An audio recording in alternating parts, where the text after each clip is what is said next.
बिस्मिल्लाहिर्रहमानिर्रहीम, अस्सलाम वालेकुम। फैसले की घड़ियां आ चुकी हैं। इजराइल ऑपरेशन के लिए तैयार है, लेकिन इस वक्त इजराइल के लिए सबसे बड़ा चैलेंज ये है कि उसको अपने पायलट्स, अपने जहाज जिंदा वापस लेकर आने हैं, जिसके चांसेस बिल्कुल इसी तरह हैं जैसा 50-50 चांसेस हैं। वो जिंदा आ सकते हैं, नहीं आ सकते, हो सकता है एयरक्राफ्ट वहां पर F-35 और बाकी तबाह हो जाए।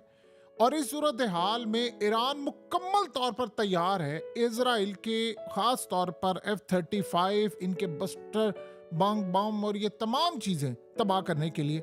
और ईरान ने सबसे बड़ा जो काम किया है, उन्होंने तकरीबन अगले एक हफ्ते तक यानी अक्टूबर 9 तक ईरान की एयर स्पेस को मुकम्मल तौर पर बंद कर दिया है कि हमला होने जा रहा है, ताकि इनके जहाज आते हुए रडार पर डिटेक्ट हो और हम आसानी से उनको गिरा सकें। और उससे भी बढ़कर बात यह है कि ईरान के सुप्रीम लीडर आयतुल्लाह अली खामनाई को महफूज मकाम पर मुंतकिल कर दिया गया है। जुमा की नमाज और गैदरिंग के बाद ये एक बड़ा टफ डिसीजन था, क्योंकि इस सूरत हाल में कुछ फोर्स के यानी ईरानी मिलिट्री के जो चीफ हैं उनको मार दिया गया है। और बरतानिया ने इसको कंफर्म कर दिया है, इजराइल ने कहा हमने मार दिया है। हिजबुल्लाह के नए लीडर को भी मार दिया है और इस्माइल कानी को भी मार दिया है। और अब सूरत हाल ये है कि ये जंग नहीं, ये आलमी जंग का बटन दबने वाला है। लेकिन सबसे पहले ये बात समझ लें, ये ऑपरेशन इजराइल के लिए इस वक्त तारीख का सबसे मुश्किल तरीन ऑपरेशन होने वाला है, जहां पर उनको F-15 से लेकर F-35 और कई 100 तैयारे इस्तेमाल करने पड़ेंगे। और उनको ऑलरेडी एडवांस में बताना पड़ेगा, खास तौर पर दीगर कंट्रीज को, कि भाई हम आपकी एयर स्पेस इस्तेमाल करेंगे, क्योंकि ईरान में बगैर एयर स्पेस के आप नहीं घुस सकते, किसी से रीफ्यूलिंग करना। और ये इतना कॉम्प्लेक्स है, इतना कॉम्प्लेक्स है कि अगर एक छोटी सी गलती हुई तो इजराइल के कई पायलट्स ईरान के हाथ में लग जाएंगे, हो सकता है मारे भी जाएं। और ये भी पॉसिबिलिटी है कि ईरान उनको कैप्चर कर ले या इस सूरत हाल में तबाही हो जाए। ये क्या मामला है जरा आप समझ लें। देखिए, इस ऑपरेशन के लिए इसराइल की एयरफोर्स लॉन्ग रेंज मिशन के लिए कई साल की तैयारी कर रही थी, और उनको पता है कि टेक्निकली ऑपरेशन बहुत मुश्किल है। ये वो माजी का सीन नहीं है जहां पर आप जाते थे F-35, आपने एक आधा नेटन्स या शिराज या दीगर जगहों पर जाकर आपने हमला किया। इस वक्त ईरान की जो न्यूक्लियर फैसिलिटीज की साइट्स हैं, वो तकरीबन उन्होंने जो डिक्लेयर की हैं वो 22 हैं। अब ये नहीं पता कि 22 हैं, 50 हैं, कितनी है, क्योंकि उन्होंने दुनिया को नहीं बताया। अब आपको ये सारी की सारी जो साइट्स है, अगर आपको उनका पूरे का पूरा न्यूक्लियर प्रोग्राम तबाह करना है, जो कि अंडरग्राउंड है और तकरीबन 350 फीट गहरा है, तो आपको सबसे बढ़कर ईरान की तमाम फैसिलिटीज तबाह करनी है, उनकी टेक्नोलॉजीज, मटेरियल, साइट्स, ये सब कुछ तबाह करना है, जो कि आसान काम नहीं है। अब इस सूरत हाल के अंदर सबसे बढ़कर बात यह है कि इस वक्त ईरान के खिलाफ इकदामात के लिए रास्ते तो जाते हैं, वो तुर्की से होकर जाता है, जॉर्डन से जाता है, इराक से जाता है, और सबसे बढ़कर जो आसान रास्ता है वो है आज़रबाईजान से। ईरान ने आज़रबाईजान को कह दिया है कि अगर आपकी एयर स्पेस इजराइल के लिए इस्तेमाल हुई तो हम आपके मुल्क को सफासी से मिटा देंगे, क्योंकि इस ऑपरेशन में इतने तकरीबन आप ये समझ लें कि 1500 किलोमीटर की रेंज का ये ऑपरेशन होगा। इसमें इजराइल के F-35 के बगैर ये काम नहीं हो सकता। F-15 जाएंगे, ये बंकर बस्टर बम मारेंगे, इनकी फ्यूल की रिक्वायरमेंट है, रीफ्यूलिंग भी इनको करना है। और रीफ्यूलिंग के लिए सबसे पहले आपको किसी कंट्री या दीगर जगहों से मदद फराम होगी। होता यह है कि जब आप किसी मुल्क की एयर स्पेस से जाते हैं तो आपको एडवांस में उनको बताना पड़ता है कि भाई हम ऑपरेशन करने के लिए जा रहे हैं। तो जब आप ये बताते हैं तो क्लियर हो जाता है कि यहाँ से आपने जाना है। तो आप अगर इस सूरत हाल में आज़रबाईजान ये काम करता है, क्योंकि अगर आप नहीं करेंगे तो उनकी फ़िज़ा में कोई ऑब्जेक्ट आएगा तो वो तो उसको गिरा देंगे कि भाई हमारा रेड जोन है, और बगैर चीज़ क्या है, क्योंकि वो वार्निंग दिए बगैर गिरा देंगे। सो इस वक्त उन्होंने बड़ा क्लियरली ईरान ने कह दिया आज़रबाईजान को कि अगर आपने किसी भी वजह से हमारे खिलाफ एयर स्पेस दी तो फिर आप इस मैप के ऊपर रहेंगे नहीं। आपको पता है कि इसराइल की सबसे ज्यादा मसला ये नहीं है कि टारगेट पर रीच करना है, टारगेट पर जाना है, तबाह करना है और रिटर्न करना है, यानी एग्जिट भी करना है ईरान से, चाहे सेम रूट हो या डिफरेंट रूट हो। ये एक इम्पॉसिबल सी सूरत हाल होती है कि ये आसानी के साथ ये काम नहीं होने वाला।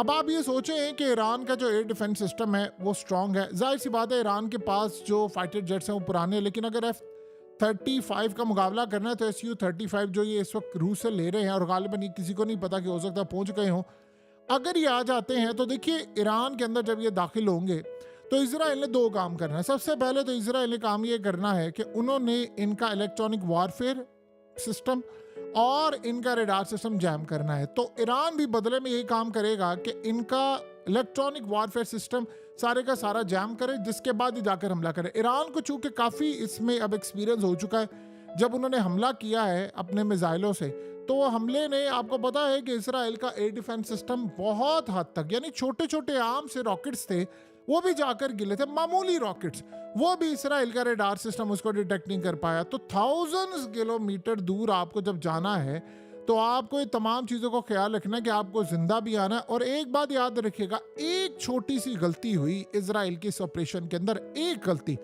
तो उनके तैयारे भी गए, उनका पायलट भी उनके हाथ में आ जाएगा। और अगर ये मिशन फेल हो गया तो आप ये समझ लें कि इसराइल इतनी तारीख की बदतरीन सतह पर पहुंच जाएगा। और ईरान ने इस दफ़ा उनको छोड़ना नहीं है। आपको पता है कि ईरान ने इस दफ़ा जो काम करना है, उनका यानी कुछ लीडर जो है इस्माइल हानिया के बाद ये मारा गया, उनका यानी बहुत अहम है उनके लिए। उसकी वजह यह है कि कासिम सुलेमानी के बाद इस्माइल कानी को दिया गया था कि आपने ये सारे का सारा काम करना है। जो इलीट यूनिट है उनकी, उसी का काम होता है सारे ऑपरेशन करना। और वो आपको पता है हसन नसरुल्लाह के बाद ये गए थे बैरूत के अंदर बंकर में, वहाँ इसराइल को ईरान के अंदर मुखबर थे या लेबनान के मुखबर थे, उन्होंने बताया, तो इन्होंने हाशिम सफीउद्दीन जो हिजबुल्लाह के नई लीडर थे उनको भी मार दिया और ईरान के इस चीफ को भी मार दिया है। और पहले कल तक ये कंफर्म नहीं हो पा रहा था, अब कंफर्म हो गया कि उनको भी मार दिया। तो आप सोचो इस सूरत हाल में ईरान अब छोड़ेगा इनको। आपको पता है आयतुल्लाह अली खामनाई ने जो जुम्मे की नमाज पढ़ाई थी वहां पर भी ये लीडर नहीं था। सो इस वक्त सबसे बड़ा मसला ये है कि रीफ्यूलिंग करनी है। अब रीफ्यूलिंग के लिए कौन सा मुल्क इस वक्त साथ देगा, कैसे होगा, ये इतना आसान नहीं है। और इस सूरत हाल में जब आपने बंकर बस्टर बम लेकर जाने हैं, आपने 30 के करीब साइट्स को टारगेट करना है, तो ये अनक्लियर है इस वक्त तक कि इसराइल इसको रीफ्यूलिंग कैसे करेंगे, क्या मामला होगा। क्योंकि ये बात ज़हन में रखिएगा, अगर तो Su-35 रशिया से आ गए हों, क्योंकि अब उन्होंने कहा हमने लेने हैं, हो सकता है आ गए हैं, किसी को बता नहीं रहे हो, तो फिर एक बात आप ज़हन में रखिएगा, फिर इसराइल के तोते उड़ जाएंगे। और सबसे बढ़कर मसला ये है कि इतने हैवी बंकर बस्टिंग बॉम्ब जो है ये आसानी के साथ डिलीवर नहीं हो सकता। ये कोई लेबनान नहीं है कि आपने यहाँ से गए और आपने कर लिया। इसके लिए आपको कई लेकर, यानी सैकड़ों आपको जेट्स लेकर जाने पड़ते हैं, और ये इतना आसानी के साथ हो नहीं सकता कि आप साथ एरियल यानी रिफ्यूलिंग भी करते रहे और आप ये साथ साथ ये काम भी करते रहे। ये हाई रिस्क मिशन होने वाला है। और यहाँ पर यानी आप समझ लें कि दर्जनों से लेकर हंड्रेड्स तक पायलट की जान खतरे में है, क्योंकि लॉजिस्टिक चैलेंज बहुत बड़ा होगा। इकोनॉमिक कॉस्ट को तो आप छोड़ दें, वो तो खैर पैसा ही बहुत ज़्यादा उनको लग रहा है और उनके पास पैसा है भी, लेकिन ये मिशन इतना आसान नहीं होने वाला। अब सीन ये है कि ईरान को ये अंदाज़ा हो गया कि मिशन होने वाला है, तो उन्होंने काम ये किया है कि अपनी एयर स्पेस बंद कर दी है 9 अक्टूबर तक। और इस एयर स्पेस को बंद करने के बाद जो सबसे बड़ा मरहला और चैलेंज उनके लिए आया है सामने, वो ये है कि Su-35 कैसे वो गिराते हैं, और आयतुल्लाह अली खामनाई को उन्होंने अंडरग्राउंड किया हुआ है। देखिए, अगर तो ईरान के अंदर कोई मुखबिर हुआ तो ये बात याद रखिएगा, कुछ फोर्स का चीफ मारा गया है 2 दिन पहले। ये ईरान ने अभी तक इस बारे में बात नहीं की। ये बहुत अहम बात है, इतनी अहम बात है, इतनी अहम बात है कि इससे बढ़कर इस वक्त बात कोई नहीं है, लेकिन ईरान ने ये बात नहीं की। कल इजराइल ने कहा था कि वो शदीद जख्मी है, पहले उन्होंने कहा ये मारे गए, फिर उन्होंने कहा जख्मी है। आज बरतानिया ने कह दिया कि वो मारे गए। जाहिर सी बात है बरतानिया को इजराइल नहीं बताया है, उनके मीडिया को, और उन्होंने खबर ब्रेक कर दी है। सो इस सारी सूरत हाल के अंदर ये बड़ा खतरनाक मरला है, और इस पर इजराइल की कोशिश ये है कि ईरान का जो एटमी प्रोग्राम है वो काफ़ी हद तक बढ़ चुका है, हमने इसको टारगेट करना है। वो प्लान असल में ये कर रहे हैं कि अगर ये हमारा मिशन नाकाम हो गया तो हमें नुकसान तो उठाना पड़ेगा, और इवन कि अगर कामयाब हुआ या पार्शली कामयाब हुआ, यानी समझिए 25% या 50% कामयाब हुआ, तो फिर ईरान ने हमारा एटमी प्रोग्राम और बहुत सारी चीज़ें तबाह कर देनी। ईरान के अंडरग्राउंड बंकर्स जो हैं, देखिए लेबनान की सूरत हाल बिल्कुल डिफरेंट है। चाइना और रूस इनको बचाना चाह रहे हैं ईरान को, वहाँ उनका मामला बड़ा डिफरेंट था। सैटेलाइट से मदद फराहम की जा रही है और कई ममालिक की एयर स्पेस इस्तेमाल करनी पड़ेगी। वो देंगे नहीं देंगे, ये मिशन आसान नहीं है। लिबनान में तो आप गए, आपने क्रॉस किया, रडार पर डिटेक्ट नहीं हुआ, तो इस सूरत हाल है। और स्टेल्थ यानी फाइटर्स को डिटेक्ट करने की सलाहियत ईरान ने कहा है हमारे पास है। तो ये देखना पड़ेगा कि मिशन किस लेवल का है, क्या सूरत हाल होगी।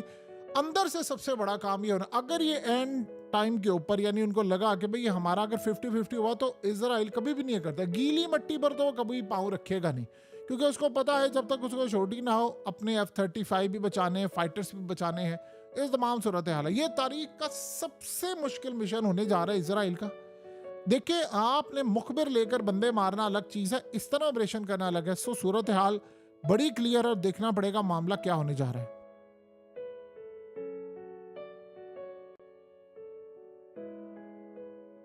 हकीकत टीवी को सब्सक्राइब करना मत भूलें, वीडियो को लाइक करें, शेयर करें और कमेंट सेक्शन में अपनी राय का इजहार ज़रूर करें।